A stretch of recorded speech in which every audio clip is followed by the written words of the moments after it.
So we talk about diarrhea. A couple of things we can do with diarrhea is a lot of times you have to understand why the body is doing what it's doing. So the body is usually getting exposed to some kind of bacteria, parasite, some type of toxin that is very irritating on the gut lining. And the body is thinking, how can we dilute whatever that compound is, and flush it out of the body as fast as possible?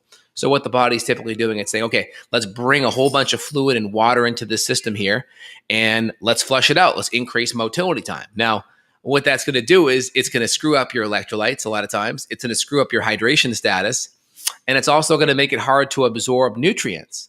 So what's the first thing we do? So the first thing is we can put some binders in so we can bind up those toxins so they're less irritating, less inflammatory. So our different binders could be activated charcoal, bentonite clay, different zeolites, different pectins. These fibers are great because they'll bind up that toxin and it'll make it less mobile, less inflammatory. It kind of puts straitjackets or handcuffs on it, right? And the next thing we're going to do is make sure we are hydrating, because the solution to pollution is dilution. So we want to make sure there is enough water there so we can dilute and not get dehydrated.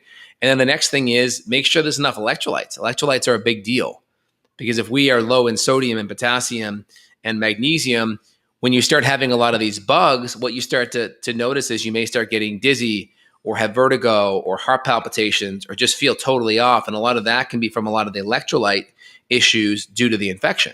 And so if we get the electrolytes right, the hydration right, and then we also provide some good binders in there, that can prevent these toxins, one, from being as mobile and being as inflammatory, and that can make a better environment for the body to move the bowels out slower without losing all the nutrients as well.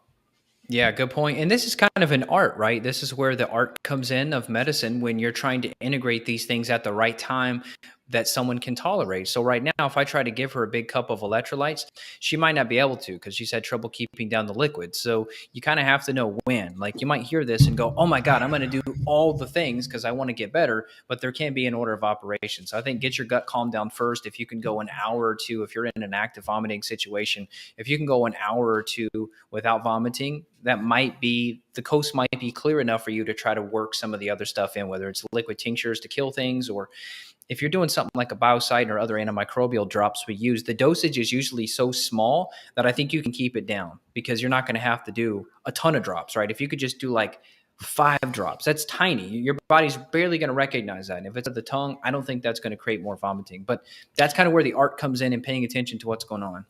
I agree. Doing some of the liquid drops are wonderful, because if you can't do a full capsule, hopefully you can, right? But if you can't, getting some liquid drops in there of some herbals can be super helpful. Maybe some silver.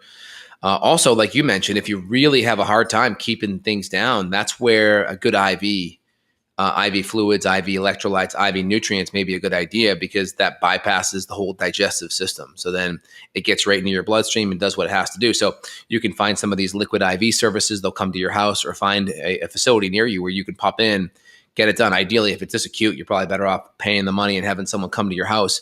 You probably feel a lot better. And I think it's better than going to an ER, unless you're, really in rough shape, then go to an ER. But if not, you're better off doing it at home, just because there's less infectious material, at home than in a hospital, right? So I think that's a good strategy out of the gates for sure. Well, and to take it a step further, not only that, but when you do these mobile services, like I did this last summer, you're able to customize what you want. So hospital's not going to put glutathione in the IV like they did. No. They're not going to give you 10 grams of vitamin C like I requested. So you're going to get a much, much better menu, if you will, of nutrients than if you were to go to the hospital.